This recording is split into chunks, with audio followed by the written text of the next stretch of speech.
प्रभु यीशु मसीह के नाम से इस सवेरे के समय में मैं आप लोगों को धन्यवाद देता हूँ। आज एक वचन को और हम अपने ध्यान को आकर्षित करें। इब्रानी की पत्री उसके 11वें अध्याय, इब्रानी की पत्री उसके 11वें अध्याय के 10वें वाक्य में, इब्रानी की पत्री 11वें अध्याय उसके 10वें वाक्य में इस प्रकार से लिखा हुआ है, क्योंकि वह उस स्थिर नींव वाले नगर की बाट जोता था जिसका रचने वाला और बनाने वाला परमेश्वर है।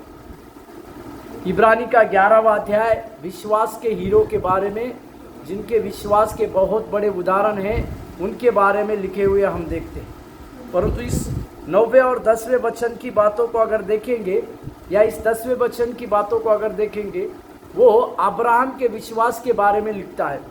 उस अब्राहम को जब परमेश्वर ने अपना परिवार, अपना घर, अपने बाप की संपत्ति को छोड़कर मैं जिस जगह पर तुझे कहूँगा उस जगह पर जाने के लिए कहा, तो अब्राहम के मन में सबसे बड़ा इस परमेश्वर के ऊपर इस प्रकार का विश्वास था।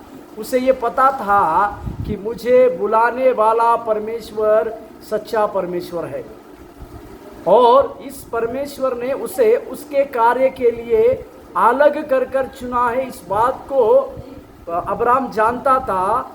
भले ही उसके सामने कहाँ पर जाना है, किस जगह पर रहना है, इसके विषय में वो कुछ भी नहीं जानता था, परंतु वो इस बात को जानता था कि जिस परमेश्वर ने मुझे बुलाया है वो विश्वास योग्य है। इसी के लिए इब्रानी का लेखक इस प्रकार से बात को कहता है कि वो उस स्थिर नींव वाले नगर की बाट जोता था।